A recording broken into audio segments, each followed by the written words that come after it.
오늘 본문의 말씀은 누가복음 21장 5절에서 19절 말씀, 마지막 때의 징조와 인내라는 제목으로 함께 은혜 나누기를 원합니다. 오늘 본문의 말씀에 보면은 예루살렘 성전, 예루살렘이 그 성전이 무너질 거란 것을 말씀하고 있어요.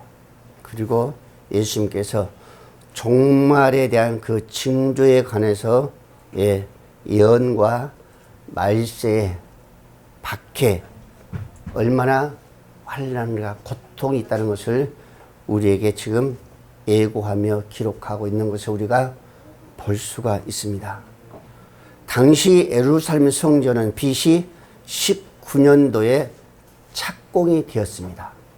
그래가지고 AD 63년에 완공이 될 정도로 방대하고 화려하고 얼마나 아름다운 성전인지 몰라요. 그래서 그 성전이 하나님의 그 임재 있다는 것을 세계 열방이 모여들기 시작한 거죠. 그러나 그 당시 성전에서는 온갖 비리가 성행하고 있었습니다. 그것뿐만 아니라 인간의 이성과 가증한 종교 형식만이 남은 거죠. 그런데 여러분, 지금 우리 시대도 역시 마찬가지입니다. 성전에서 얼마나 많은 비리가 있는지를 너무너무 많다는 거예요. 그 가증한 모습, 이선적인 그런 모습 얼마나 많은지 모릅니다. 따라서 그곳은 더 이상 하나님의 그 진리가 없었으며 하나님과 인간이 만날 수 있는 거룩한 장소로서의 기능을 상실해 버린 겁니다. 그래서 예수님께서는 성전의 무너짐을 선언하심으로써 이스라엘에 임할 하나님의 심판에 대해서 말씀하고 있습니다. 실제로 예루살렘 성전은 완공된 지 불과 7년 만에 AD 70년도에 예루살렘과 멸망하면서 그 성전은 완전히 붕괴되고 말았습니다. 그 사건이 나고 보니까 그 당시에 유대인들에게 있어서 하나님이 임재하고 계시는 그 성전이, 그 아름다운 예루살렘 성전이 파괴된다는 것은 모두가 그 누구도 상상할 수가 없었습니다. 왜? 1년, 2년에 지어진 성전이 아니었었어요. 불과 40년이 넘도록 그 성전이 수많은 물질이 들어갔고 수많은 사람들이 동원됐고 그 방대한, 그 웅장한 그 성전, 그 화려한 그 성전, 그 아름다운 그 성전이 무너질 거라고는요 상상도 못했습니다. 그런데 실제 무너졌습니다. 그래서 마태복음의 병행 구절을 보면서 제자들은 어느 때에 이런 일이 이루어지며 또한 세상 끝의 징조가 무엇인지를 제자들이 예수님께 묻고 있는 겁니다. 그래서 마태복음 24장 3절 이하였습니다. 예수님께서 감람산에 앉으실 때에 제자들이 종용이 와서 이르시되 우리에게 이르소서 어느 때 이런 일이 있겠사오며 또 주의 임하실과 세상 끝에는 무슨 징조가 있겠냐라고 예수님께서 묻습니다. 이에 예수님께서는 예루살렘 멸망과 세상 종말의 그 징조에 대해서 예언하시고 아울러서 세상 종말이 이전 때인 말세에 있게 될 성도들이 어떠한 자세를 취해야 될 것인가를 자세하게 말씀해 주고 있습니다. 오늘 본문의 말씀해 보세요. 7절 8절 말씀에 그들이 물어 이르되 선생님이여 그러면 어느 때 이런 일이 있겠사오며 이런 일이 일어나려 할 때 무슨 징조가 있으리까? 그러니까 예수님께 그럽니다. 이르시되 미혹을 받지 않도록 주의하라. 많은 사람이 내 이름으로 와서 이르되 내가 그라하며 때가 가까이 왔다 하겠으나 그들을 따르지 말라라고 말합니다. 하나님의 때가 징조가 이런 징조가 나타날 때 많은 사람이 한두 사람이나 많은 사람들이 너희를 유혹한다. 그러나 너희는 그들을 따르지 말라라고 말씀하고 있는 거예요. 우리 신앙인들의 자세를 지금 말씀하고 있는 겁니다. 그를 따르기 아니고 우리가 어떻게 해야 돼요? 기도해야 되겠죠? 담대하게 견고한 믿음에 우리가 서 있어야 되지 않겠어요? 그래야만 우리는 그 유혹에 넘어가지 않을 수가 있죠. 예. 이런 종말에 임박한 글쎄에 대해서 한두 사람이라 대량적으로 많은 사람들이 우리 모든 성도들을 미혹하려고 지금 말씀하고 있습니다. 그러니까 초대교회 이후에 보면요, 많은 사람들이 끊임없이 일어났습니다. 끊임없이. 예루살렘 함락 전에도요, 그 애국뿐만 아니라 유다뿐만 아니라 여러 나라에서 여러 주에서 그런 징조들이, 그런 거짓 그리스도인들이 너무너무 많이 나타난 겁니다. 그 이후로도 역시 마찬가지, 지금도 마찬가지입니다. 여러분들요. 처처에서 자처하지 않아요. 내가 재림 예수다, 내가 하느니라 그러잖아요. 세계적으로 보면은, 세계적으로 볼 때에 수백 명의 그들이 스스로 재림 예수라는 거예요. 우리나라도 역시 마찬가지입니다. 여러분들요. 거짓 그리스도인들이 자기가 재림 예수라는 거예요. 이런 분들이 거의 70여 명입니다. 근데 지금 더 많아지겠죠. 이런 일들이 의미한 과연 비결이 과연 무엇인가? 이런 것들이 일어나는 그런 의미가 과연 무엇인가? 우리가 쉽게 보면 그렇습니다. 최후의 날, 지금 정말 임박했다는 것을 우리에게 말씀해 주고 있는 거죠. 가까워했다는 거예요.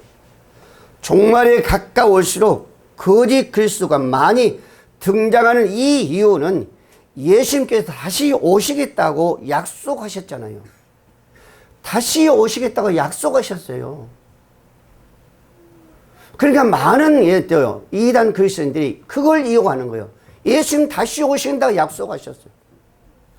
심판하러 오시겠다고 약속하셨어요. 최후의 그날이 주의 날이라는 것을 주님은 약속하셨습니다. 그런 것들을 통해서 많은 자들이, 한두 명이 아니라 많은 자들이 그걸 이용해서 지금 우리를 어때요? 유혹하고 있는 거죠. 마태복음 24장 23절 말씀했습니다. 그때 사람이 너희에게 말하되 보라, 그리스도가 여기 있다 혹은 저기 있다 해도 믿지 말라 그랬었습니다. 거짓 그리스도들과 거짓 선지자들이 일어나 큰 표적과 기사를 보여 할 수만 있으면 택하신 자들로 미혹하리라 그러셨습니다. 할 수만 있으면 택한 자들이 있습니다. 우리 모든 성도들을 할 수만 있으면 미혹하려고 합니다. 사도 바울은 그러잖아요. 우는 사자처럼 그랬습니다. 집어삼키려고 두루두루 그들은 쉬지 않냐고 찾는 겁니다. 왜요? 그리스도의 그 영광을 탐낸 그들이 있었습니다. 그 영광에 그들이 앉겠다는 거예요. 그러면서 그 권세를 어때요? 누리라는 겁니다. 휘두르겠다는 거예요. 지금도 여러분들 우리나라 그러잖아요. 어느 이씨, 어느 허씨, 어떤 박씨 그러잖아요. 자기들이 그 영광에 앉으면서 그 권세를 휘두르고 있는 거예요. 그러면서 수많은 사람들을 어때요? 유혹하고 있잖아요. 지금도요. 수많은 사람들. 그들이 하나같이 보면은 예수를 알고 있던 자들이 그들이 다 속아 넘어간 거예요. 그들이 미혹된 겁니다, 여러분들. 일반 성도들 뿐만 아니라 여러분들요, 목회자들도요, 거기에 빠져 들어간 자들이 있다니까, 여러분들요. 주의 종들도 거기에 빠져간 데이 있단 말입니다. 여러분, 인류 역사상 수많은 종교 창시자와 성인들이 등장하고 있습니다. 그러나 아직 어느 누구도 자칫 스스로 내가 공자라고 주장하고, 내가 석가라고 스스로 주장하고, 내가 소크라테스라고 스스로 주장하는 사람은 아무도 없습니다. 근데 이렇게 많은 사람들이 모두가 그리스도라는 이름을 내세우는 거예요. 많은 사람들이. 왜 공자라는 것은 자칭하지 않을까? 왜 석가라는 말을 자칭하지 않을까? 왜 소크라테스라고 자칭하지 않을까? 왜 그러겠어요, 여러분들? 그러면 왜 예수만 이름을 내세우고 있는 거예요? 그 이유는요, 예수 그리스도야말로 공자, 석가, 소크라테스 이들과는요, 비교할 수 없는 전지전능하신 하나님이십니다. 공자는 죽었다요, 사흘 만에 부활을 못했어요. 석가도 역시 마찬가지. 소크라테스 형도 역시 마찬가지였습니다. 죽었다가 사흘 만에 부활을 못했어요. 근데 유독히 우리 예수님만이 이 땅에 오셔서 그 능을 행하셨고, 죽은 지 사흘 만에 부활하셨고, 여러분들 그 십자가에 피를 흘리신 그 모습이 유독히 예수 그리스도였었습니다. 그렇기 때문에 많은 사람들이 공자를 자칭하지 않냐고, 석가를 자칭하냐고, 나오는 사람들이 예수의 이름을요 내세우고 있는 겁니다, 여러분들요. 여러분, 국제적으로요 수많은 통화가 있지만 가장 가치 있고 높은 국제적인 그 신용을 얻고 있는 달러에 대해서 2조 지폐가 가장 많은 그것과 똑같은 거예요.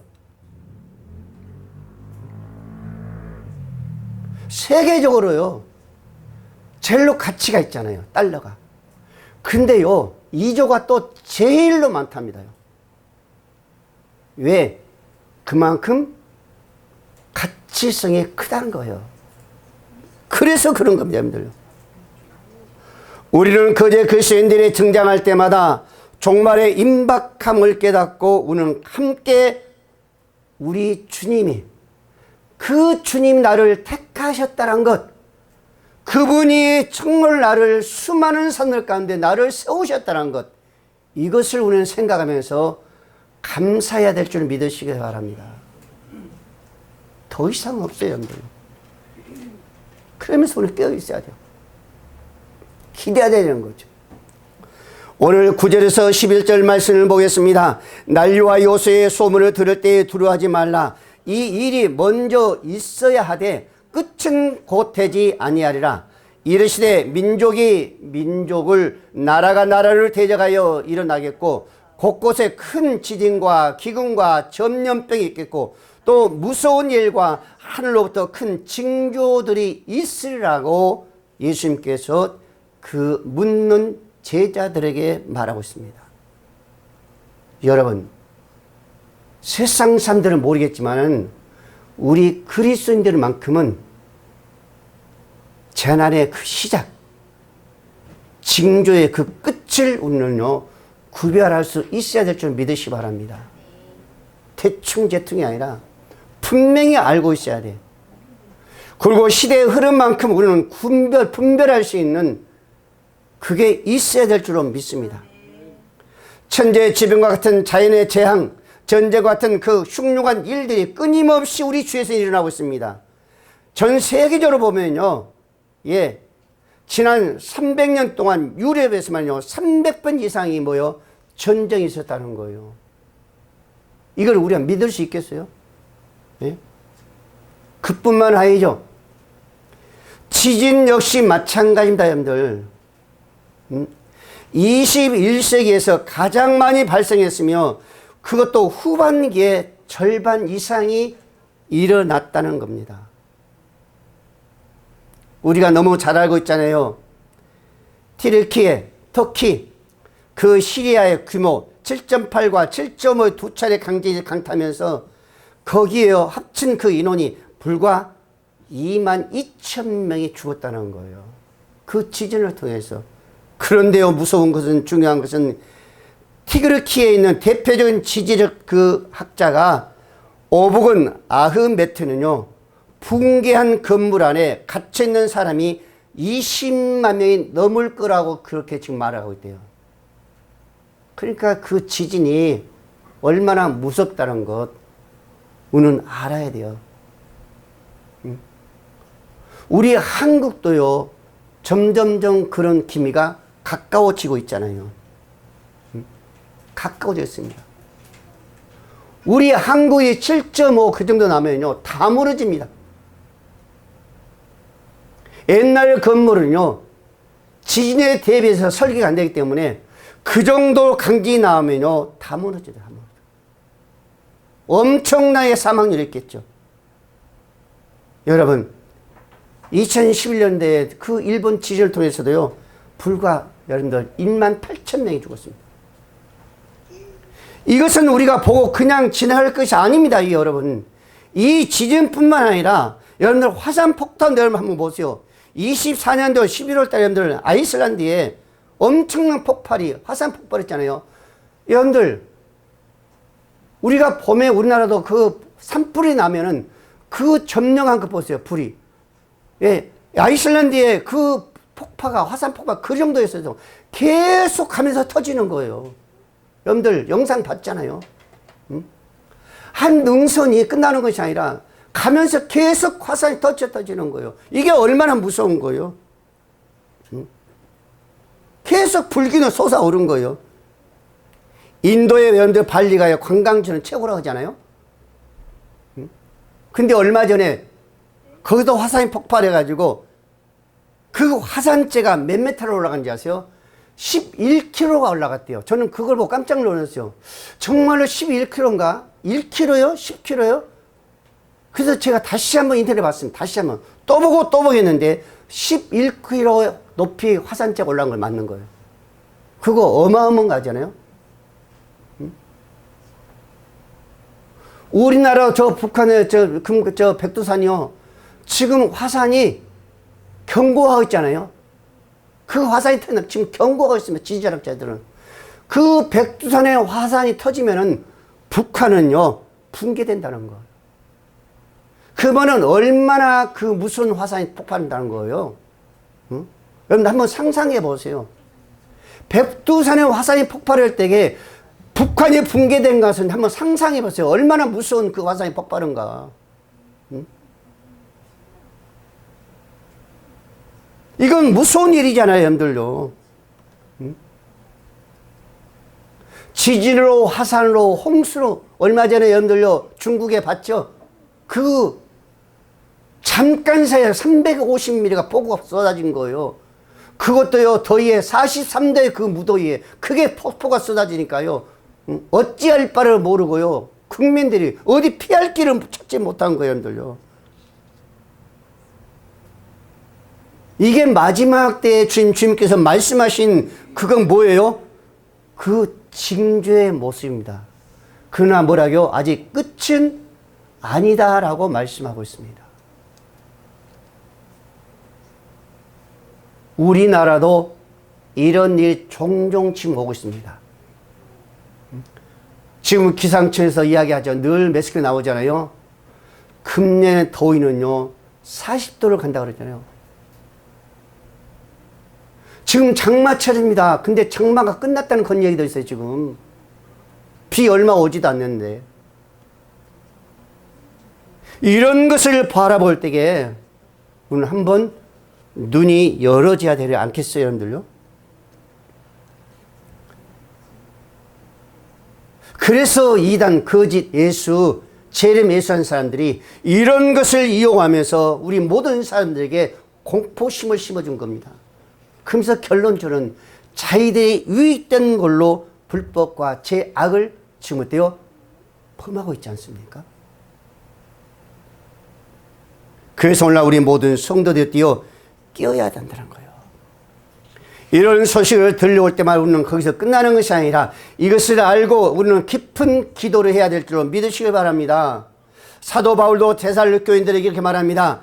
2장 여러분들 3절 말씀에 누가 어떻게 하여도 너희는 미혹되지 말며 먼저 배교하는 일이 있고 저 불법의 사람 곧 멸망의 아들이 나타나기 전에는 그날이 이르지 아니하리라 그랬었습니다. 주님이 오기 전에는요 어떠한 그 징조가 있어도 그게 끝이 아니라는 거예요. 응? 주님이 오실 그때가 뭐예요? 끝이란 겁니다. 끝이요. 응? 사도 바울은 디모데에게 말합니다. 후서 4장 3절 말씀에 때가 이르르니 사람이 바른 교훈을 받지 아니하며 기가 가려워서 자기의 사욕을 따를 스승을 많이 두고 그 길을 진리에서 돌이켜 허탄한 이야기를 따르리라. 그러나 너는 모든 일을 신중히 하여 고난을 받으며 전도자의 일을 하며 내 직무를 다하라라고 사도 바울이 디모데에게 말씀하고 있습니다. 오늘 초화님들이 그래야 되지 않을까요? 어떤 소리를 한다 할지라도 거기에 기기르지 말고 현실에 우리의 최선을 다해서 주어진 일을 감당해야 될 줄로 믿으시길 바랍니다. 14절 15절 말씀입니다. 그러므로 너희는 변명할 것이 미리 궁리하지 않도록 명심하라. 내가 너희의 모든 대적이 능히 대항하거나 변박할 수 없는 구변과 지혜를 너에게 주리라 라고 말씀하고 있습니다. 여기서 변매라는요 핑계를 댄다는 그런 의미가 아니라 성도들이 서로의 자신을 방어하기 위해서 복음을 변증하는 거예요. 그런 일 하지 말라는 거예요. 왜? 오늘 본문의 말씀처럼 너희의 모든 대적이 능히 대항하거나 변박할 수 없는 구변과 지혜를 내가 너희에게 주리라 그랬었습니다. 하나님께서 어떤 자가 대항한다 할지라도 너희가 그것을 막을 수 있는 그 구변을 내가 너희에게 주리라 그러잖아요. 하나님께서요 어때요? 책임을 지신다는 거예요. 하나님께 책임지고는 뭐 해야 돼요? 그 하나님을 의지해야 되는 거죠. 그분을 바라봐야 되죠. 그분께 간구해야 되죠. 그러나 우리가 준비할 것은 준비해야 되죠. 무조건적으로 할 것이 아니라. 여러분 베드로전서 3장 15절 말씀했습니다. 너희 마음에 그리스도를 주를 삼아 거룩하게 하고 너희 속에 있는 소망에 관한 이유를 묻는 자에게 대답할 것을 항상 준비해야 돼. 온유함과 두려움을 하라 그랬습니다. 사도되게 사도되게 누가 물어볼 때에 준비하라고 했었습니다. 누가? 사도들에게 제자들에게. 그러나 스스로 방어해서는 그것을 너희가 염려하지 말라는 겁니다. 왜? 오늘 주님께서 말씀과 같이 너희가 번박할 수 있도록 그 구변을 그 지혜를 너에게 주리라 그랬었습니다. 오늘 조화엠들은 모든 것을 하나님을 의지하고 그분을 바라보면서 오늘 15절 말씀처럼 그분이 우리에게 지혜를 주시고 그분이 우리에게 입을 열어 주셔서 우리가 나아갈 수 있도록 하나님께 책임지실 줄로 믿으시길 바랍니다. 누가복음 12장 11절 이하였습니다. 사람이 너희를 해당이나 이정자나 권세 있는 자 앞에 끌고 가거든 어떻게 무엇으로 대답하여 무엇을 말할까 염려하지 말라. 마땅한 말을 성령이 곧 너희 그때 너희에게 가르치리라. 마땅히 말을 할 수 있도록 성령께서 뭐요? 가르치라 그랬었습니다. 그럼 무슨 얘기예요? 오직 그분만이 의지하라는 거죠. 성경에 보면요 성령을 뭘로 얘기해서 보혜사라고 말씀하고 있습니다. 성령은 보혜사. 보혜사는 뭐예요? 우리에 대해서 모든 걸 변론할 수 있는 변호사 역할을 해주시나요? 가르쳐 주시고 입을 열어주시고 생각나게 해주시고 인도하여 주신다는 겁니다. 그래서 요한복음 6장 7절 말씀했습니다. 내가 가는 것이 너에게 유익이라. 내가 가지 아니면 보혜사가 너에게로 오지 아니할 것이요 가면 내가 그를 너에게 보내리라 그랬었습니다. 너를 가르칠 수 있는 자, 너의 모든 일에 생각하며 말해갈 수 있는 자, 너를 인도할 수 있는 자를 내가 아버지께 가야만이 그 보혜사를 너에게 보내주리라고 말씀하셨어요. 그래서 예수님께서 보혜사 정말 보내기 위해서는 너를 위해서는 주님 앞에 아버지 앞에 가는 것이 너에게 유익이라고 지금 말씀하고 있습니다. 그뿐만 아니죠.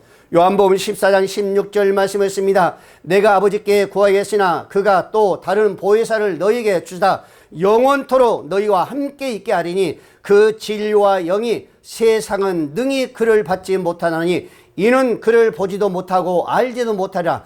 그러나 너희는 그를 아나니 그는 너희와 함께 거하시며 또 너희 속에 계시겠습니다 라고 말씀하시면서 26절 말씀했습니다. 보혜사 성령 그가 너희에게 모든 것을 가르치시고 말할 모든 것을 생각나게 하리라고 말씀하고 있습니다. 세상 사람들은 뭐요? 모르는 거예요. 세상 사람들은 모른다니까요. 진리영이 성령인지 세상 사람은 몰라요. 그걸 받지도 못해요. 그러나 우리는 알고 우리는 마음속에 그분을 모시고 있는 줄로 믿으시기 바랍니다. 우리는 알고 있어요. 그래서 여러분들 요한일서 2장 27절 말씀했습니다. 너희는 주께 받은 바 기름 부음이 너희 안에 거하나니 기름 부음이 너희 안에 거하나니 아무도 너희를 가르칠 필요가 없고 오직 그의 기름 부음이 모든 것을 너희에게 가르치며 참되고 거짓이 없으니 너희를 가르치신 그대로 주 안에 거하라 그랬었습니다. 그분이 가르친 대로 우리는 가면 될 줄로 믿으시길 바랍니다. 그분이 인도하신 대로 우리는 따라가면 될 줄로 믿으시기 바랍니다.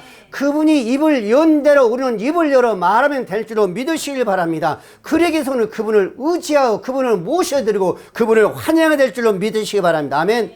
그분만이 우리에게는 최고의 최고. 지식, 세상 지식은요 우리를 이렇게 인도할 수가 없어요.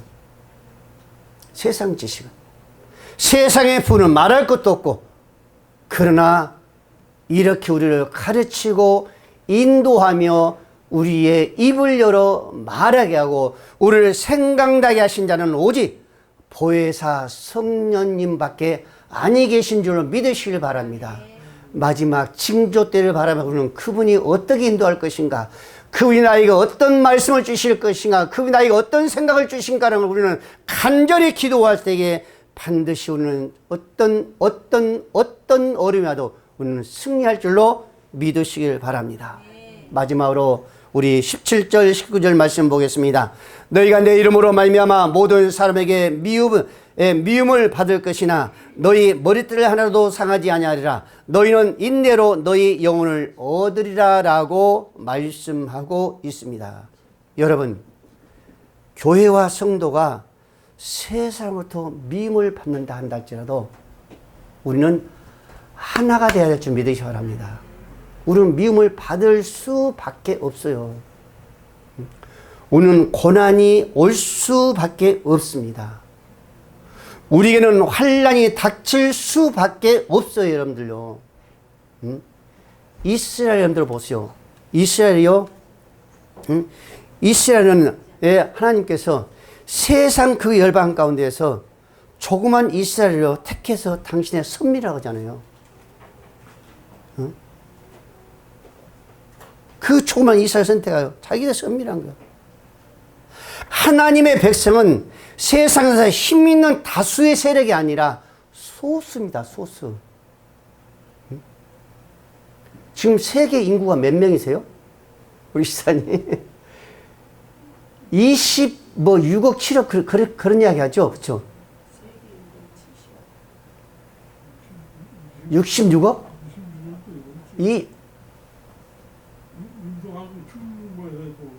60몇 억이라는 얘기인가 그럼? 네. 70억은 아니고, 예. 하여튼 60몇 억 됩니다. 근데 그 가운데 과연 그리스도인이 몇 명일까? 다수 속에 소수라는 얘기다 말입니다. 소수. 근데 이스라엘 그 주위의 그 나라들은요, 아주 어떤 사납고 포악한 민족입니다.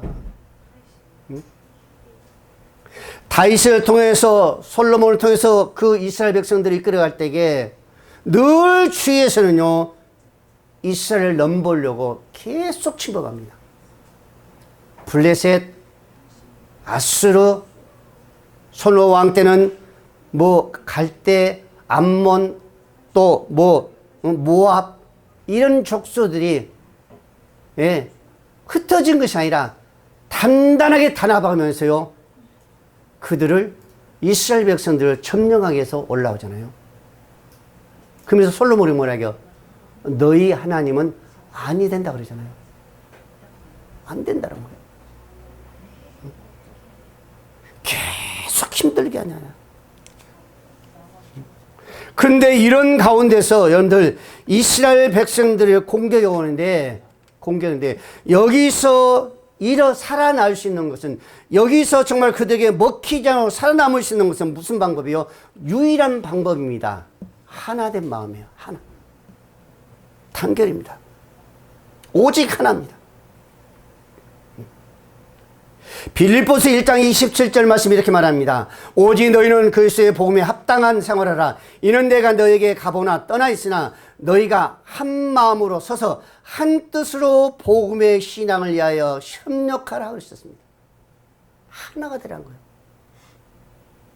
힘들고 어려울 때 하나가 되라는 겁니다.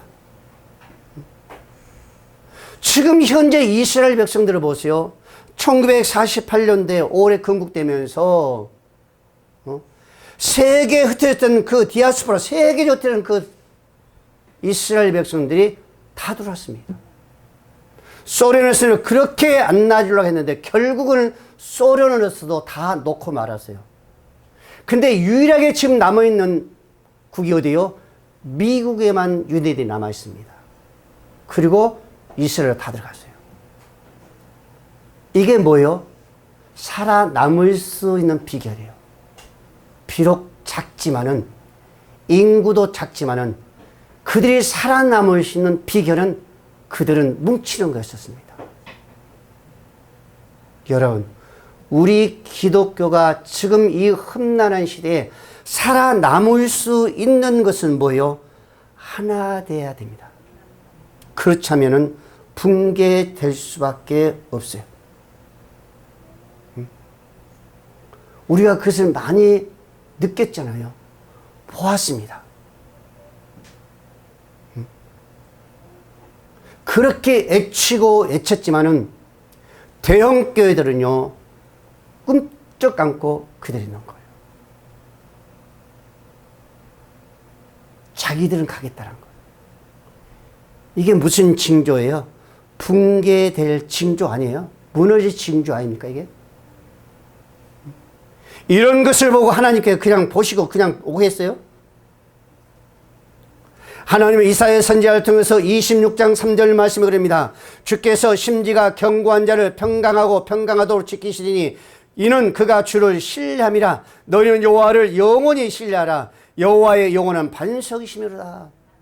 원래 우리 한국교회가 영원히 반석이신 그 하나님을 신뢰하며 우리 기독교가 하나로 우리가 나갈 때 우리가 살 수 있는 거지, 그렇지 않으면 우리는 붕괴될 수밖에 없는 거예요. 갈수록 지금 무너지고 있잖아요. 갈수록 무너지고 있습니다. 60년대 70년대 기독교는요 너무너무 강했었습니다. 모이자가 모였어요. 근데 지금 그런 모습이 찾아볼 수 없지 않습니까 여러분들요? 사도 바울도 고린도 교회 15장 58절 말씀했습니다. 내 사랑하는 형제들아, 결실하며 흔들리지 말고 항상 주의 힘으로 힘쓰는 자들아, 이는 너희 수고와 주 안에서 헛되지 않는 줄 알미라. 원래 한국교회가 더 힘쓰고 충성되이 나가며 하나로 일침해 나갈 때는 결코 하나님 그 수고는 헛되지 아니 될 줄 믿으시 바랍니다.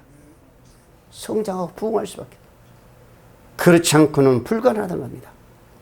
오늘 16절 17절 말씀을 하잖아요. 심지어 부모와 형제가 친척과 벗이 너희를 넘겨주며 너 중에 며칠 죽이고 하겠고 너희가 내 이름으로 말미암아 모든 사람에게 미움을 받을 것이다 라고 말씀하고 있습니다. 얼마나 힘들면, 얼마나 고통스러우면, 마지막 징조에 어떤 모습이 있으면 이런 모습이 우리 주위에서, 우리 가정에서 나타나겠어요.